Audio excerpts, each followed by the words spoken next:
Available in Spanish for any radio station to take is over 300R. I'm Amy Goodman with Juan Gonzalez. Juan?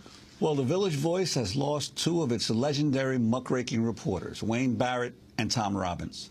Barrett worked at The Voice for nearly 4 decades. He was fired as the weekly alternative was facing ongoing financial troubles.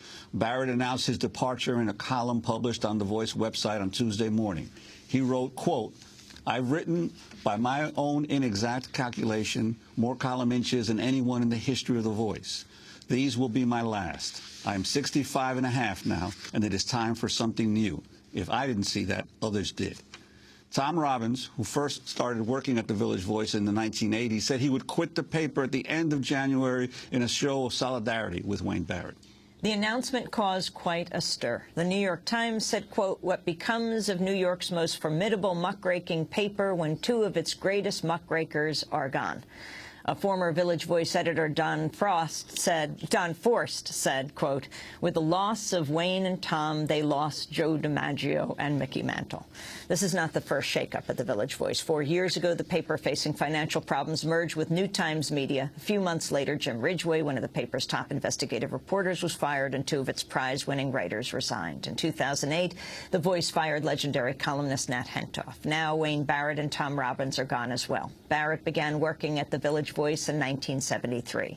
He exposed corruption and broke stories on New York's elected officials, from Ed Koch to Al D'Amato, from Rudy Giuliani to Chuck Schumer. In 1989, he co-wrote the acclaimed book City for Sale, Ed Koch and the Betrayal of New York. His most recent book is Grand Illusion, the untold story of Rudy Giuliani and 9/11. Wayne Barrett joins us in our studio today. Welcome to Democracy Now! Thanks so much for having me. And were you surprised? I was terribly surprised. I should add, as a devoted Red Sox fan, that Forst knows that it was from really Boston, right? Yes, it was really Ted Williams and Manny Ramirez that got iced. So were you told?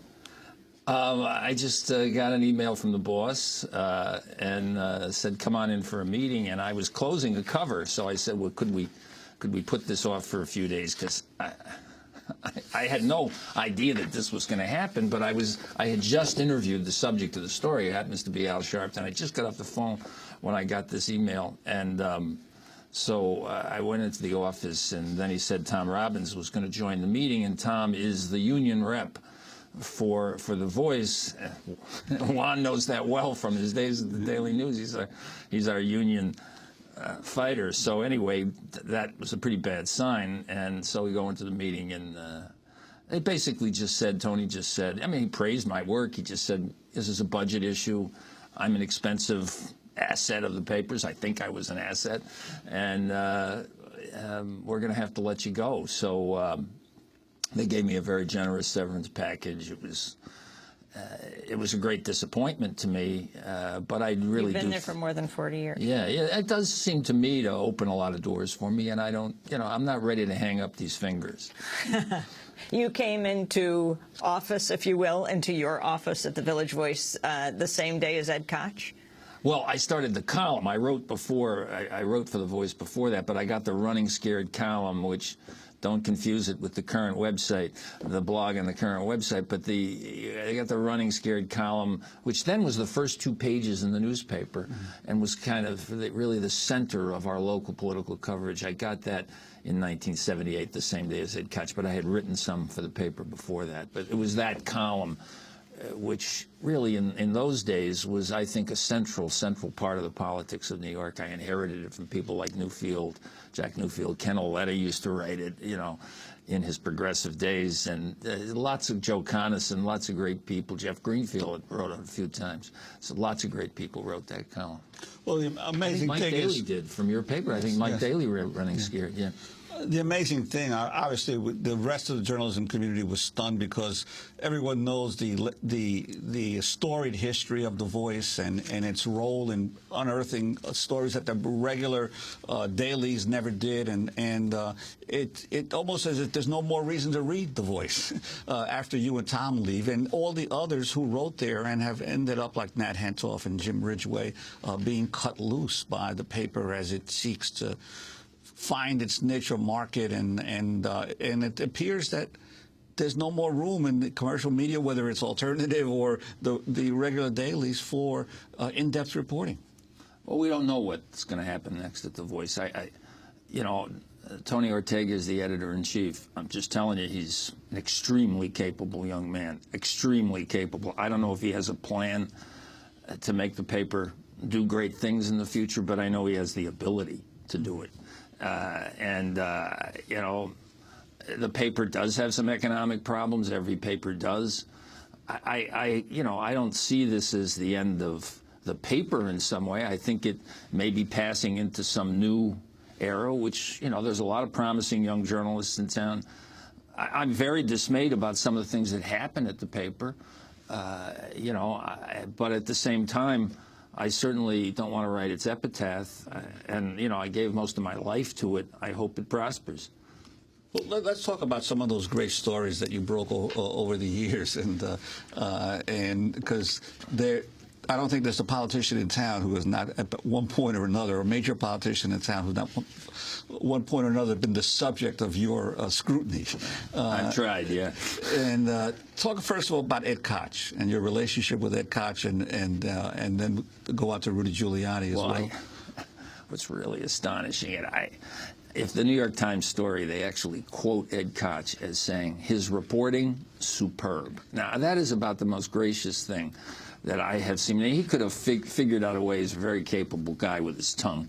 He could have figured out a way to be nice in an obit, right? But he really, that was really a very generous comment. So it's a little hard for me to kick him around this morning.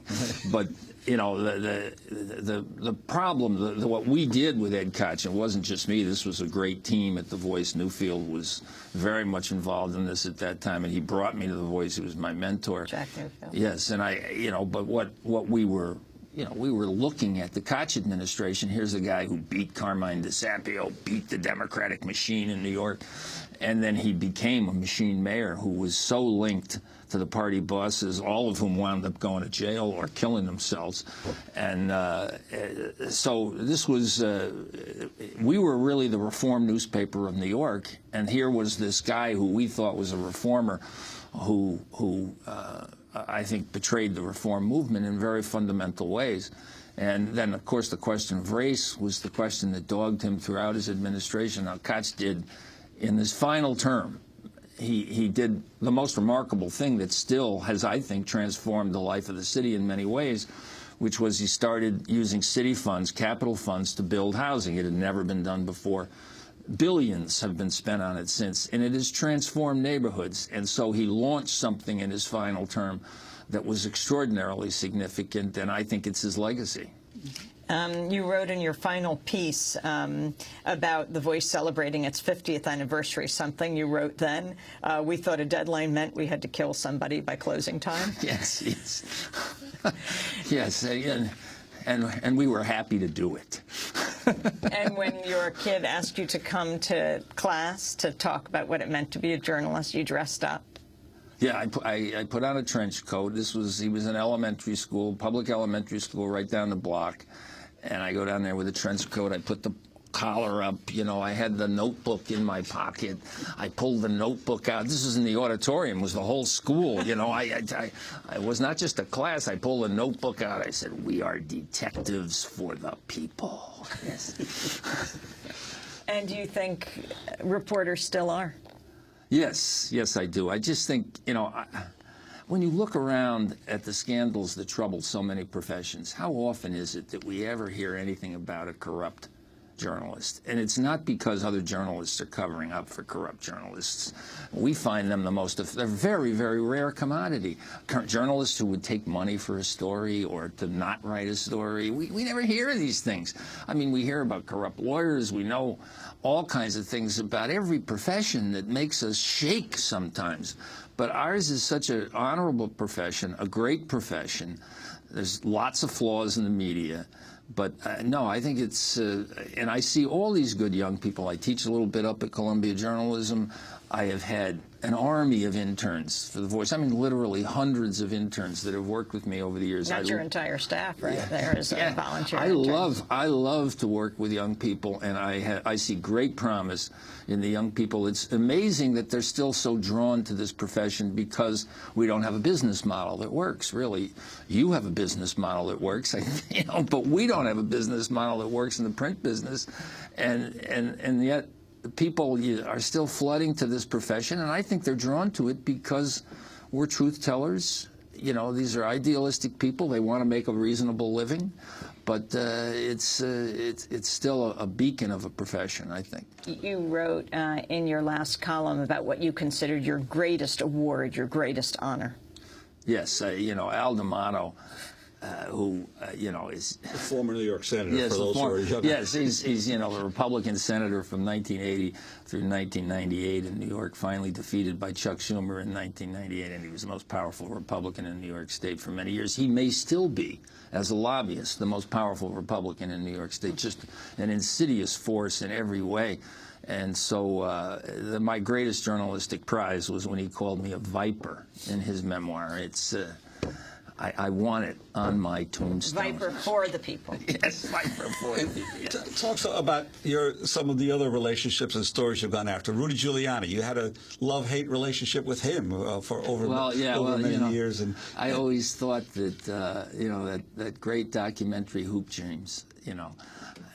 Did I miss some things in the early career of Rudy, especially the Haitian issue and how he dealt with that? Yeah, it was a blind spot. But by and large, I think he was an outstanding United States attorney. To this day, I believe that.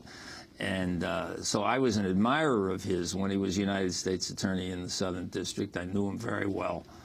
And but I don't think I was seduced. Right. I think he still has a record that stands the test of time as a federal prosecutor.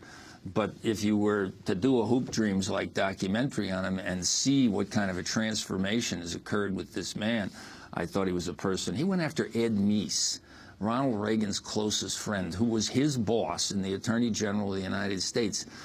He sent an assistant into a trial in a summation of the jury to denounce the Attorney General he worked for as a sleaze in a summation, summation to a jury. So he really demonstrated an enormous independence at that time. And to see the public figure he became, I describe him as a used 9/11 memorabilia salesman now, which, this is really all he does is still travel the country selling 9/11. And where was he? This is the question one you were asking the other day. Where was he until, well, the very end came out, and Governor Pataki, when it came to the 9/11 bill in Washington? Two major Republican figures, both presidential ambitions, when it came to pushing for that bill. Rudy at the end, as you say, Rudy at the end finally did say some of the right things, but he's been extorted. I don't think Rudy's done. I mean, he's done as a presidential candidate, but I don't think he's done as a possible vice presidential candidate. And I think that's what he's thinking. You see him praising Sarah Palin all the time, and he would be the natural, as, you're going to have to buttress her national security credentials. And even though whatever his claim is to national security credentials is so incredibly dubious that a minute of inspection would tell you, that's still the way the media treats him and the way he presents himself as if he's a great warrior. He understands how to protect America. So she may need that if she's the nominee, and Rudy has a natural card to play there.